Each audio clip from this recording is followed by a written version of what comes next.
Today, I'm going to explain a German satirical comedy film called Look Who's Back. Spoilers ahead.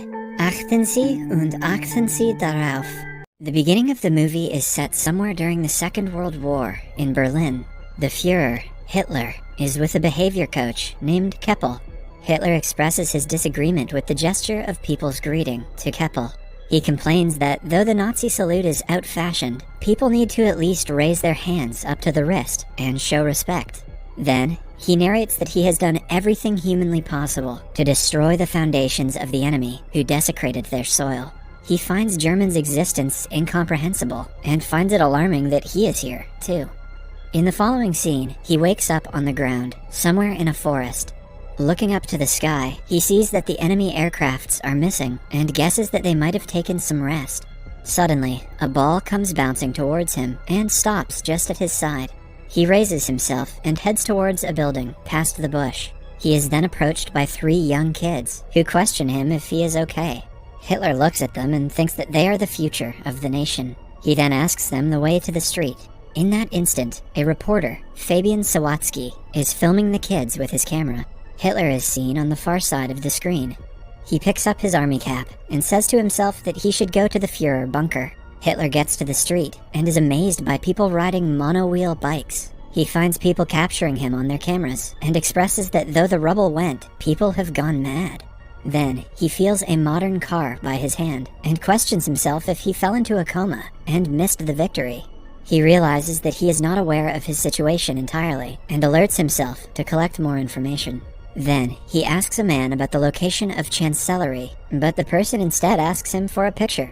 He gets disturbed by the camera's flashes as people come near him and take photos in turns. Confused by the unusual events around him, he concludes that something went out of hand in this place. As Hitler walks away, he finds a woman speaking in German on her phone. He comes closer and asks her about the current date, but the woman is terrified and sprays his eyes. Hitler cries in pain as his eyes get reddish and his vision gets blurred. He stumbles and walks to a newspaper shop nearby. He gets shocked to see the date October 3rd, 2014 written on the paper and falls to the ground at once. Somewhere else, the boss of a TV station, Karner, praises Mr. Christoph Sensenbrink for his excellent job as the deputy's head. He proposes a higher solution, but instead announces another worker named Miss Katja Bellini as the managing director. Due to this, Christoph is shocked and dissatisfied. He comes to his office and vents his anger out at a struggling filmmaker named Fabian. Despite Fabian's best attempts to convince his boss, he gets fired and thrown out by the guards. Sometime later, Hitler wakes up at the news shop and asks the owner about the date. He confirms that it is in fact 2014. A confused Hitler questions if the shopkeeper has kidnapped him and suspects that this is all a trick play of the enemy's secret service. He threatens to kill the shopkeeper if he is working for the enemy, but the shopkeeper gives him a bar of chocolate instead. Hitler opens it after quite a struggle and sniffs it. He declares it to be industrially pressed grain and questions the shopkeeper if there is still a shortage of bread. The shopkeeper asks Hitler if they are filming a documentary somewhere nearby, mistaking him for an actor. The shopkeeper then says that he looks exactly like the Führer, to which Hitler replies that he is the Führer. After that, Hitler sees the Turkish newspaper and asks if the shopkeeper has Stürmer or Panzerbar. The shopkeeper says that he has more Turkish customers. Hitler is astonished at the presence of Turkish people in Berlin. He then starts collecting information from the newspaper. While reading it, he assumes that he didn't win the war in the past, and Germany was given to the hands of clumsy women having the charisma of a wet noodle. He further laments the existence of Poland, and concludes the war to be a total waste. Meanwhile, Fabian looks upon his video reporting about soccer and sobs, sad at the fact that he was fired. Don't worry, Fabian, in a couple years you can get a job on YouTube. His mother calms him and asks him to pause the video, noticing Hitler behind. Fabian is amused at the discovery of a person who looks so similar to Hitler. Back in the shop, the shopkeeper asks Hitler to keep the newspaper aside and stand outside. Hitler grudges at being asked to work. The shopkeeper suggests Hitler clean his clothes, for they stink. He then goes to a laundry place and asks them to clean his uniform. Hitler asks if they have another uniform, since he cannot walk away naked. Hitler doesn't understand that he's in modern-day Germany now, and nudity is no big deal. Next, we see Hitler walking to the news cellar with jeans and a sweater on. Hitler's looking bussin'. Fabian, on the other hand, has somehow managed to find him and is waiting for him in the shop. After getting a look at Hitler, he is amazed at his appearance. Fabian asks Hitler if he can film him as he marches through modern Germany. Hitler agrees with the idea. Fabian takes up some cash and a car from his mother and begins his journey with Hitler. The two end up in a hotel where Hitler gets amused at seeing the television. He then decides to talk about politics in Fabian's presentation.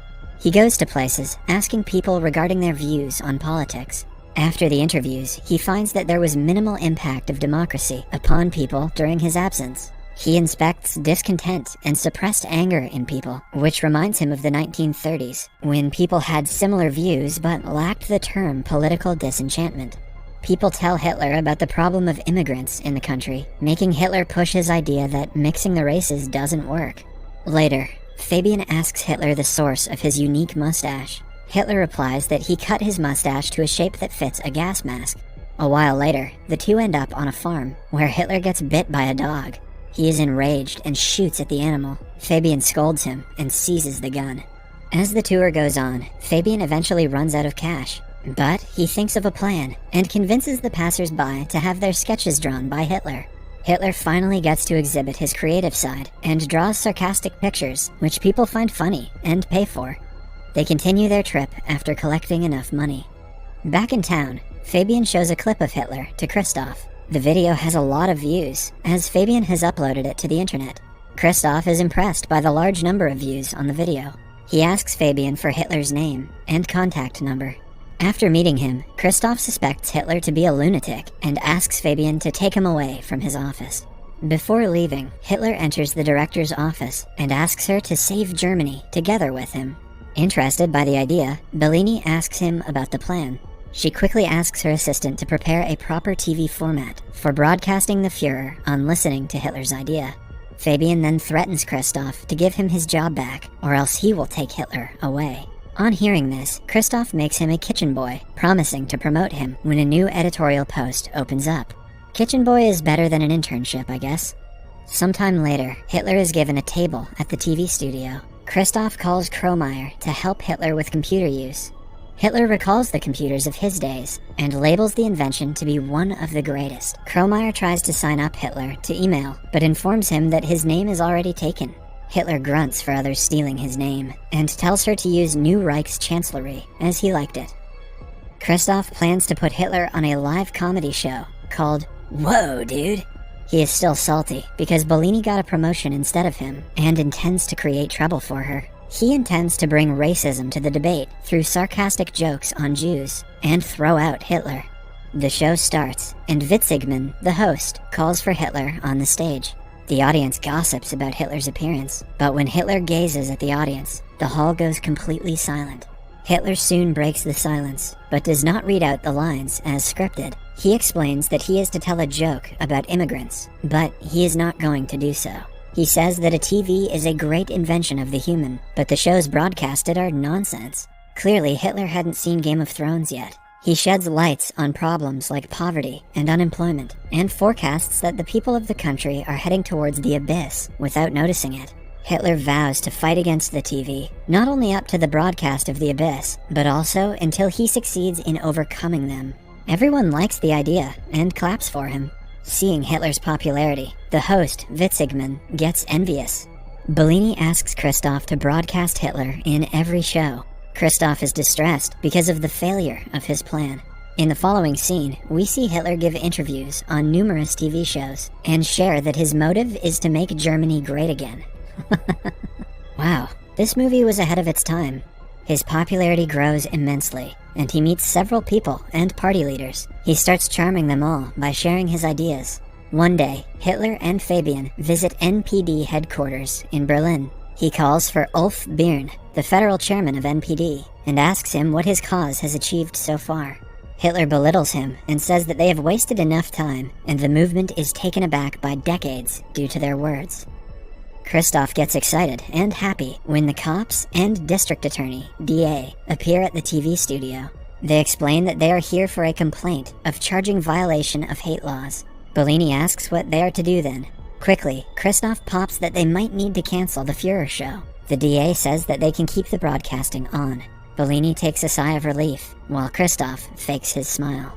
After the DA leaves, Kromeyer hands over a letter to Christoph stating the payment of the dog, which Hitler had shot earlier in his trip. Christoph receives the letter happily, believing it might be a way to cause trouble. Next, Hitler is put on a TV program where he is asked direct questions about his different roles in the war. Hitler responds that he wants to reach out to people, but the interviewer tells him that all his deeds cannot be justified. He shows him the clip of him shooting the dog.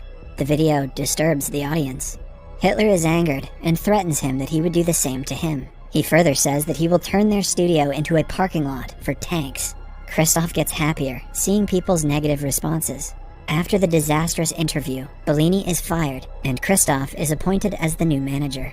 After that, Hitler goes to Fabian's house and starts living with him. He expresses amusement at the path taken by destiny and starts to write his second book. The book soon hits the market. 3 months later, at the TV studio, everyone sits in a meeting where the massive loss that the company has gone through is discussed. Christoph believes that Witzigmann's show will put them back on track, but one employee informs him that he has quit his job. Christoph gets tense and mad at the selected employees for losing the show. One of the staff suggests getting Hitler back, which interests Christoph. He looks for Hitler again and offers Fabian that he will invest $1 million in the film that Fabian and Hitler are shooting, if, in return, they let them broadcast the movie on their TV station. Hitler and Fabian come to Kromeyer's house, where Kromeyer's grandmother identifies Hitler. She claims that Hitler gassed all the people up and killed them. She calls him a criminal and shouts at him to get out. In the car, Hitler shares that he is surprised at Kromeyer being a Jew. He starts to belittle Jews, calling them less of humans. Fabian gets disappointed at Hitler's actions and his words. Back in the set, Fabian gets Hitler to replay how he got to the place. He asks Hitler what happened before the ball came rolling to him in the woods, but Hitler cannot remember it. Later at night, he walks off the set and is surrounded by some thugs.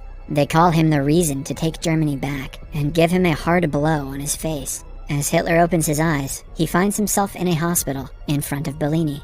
At the same time, Fabian looks over the footage of the video he captured about the boys and soccer. He watches it closely and finds Hitler rose from where he was lying. Fabian gets amazed at what happened before it. He quickly goes to the place and finds a board at the location, stating the historical location of Führer Bunker.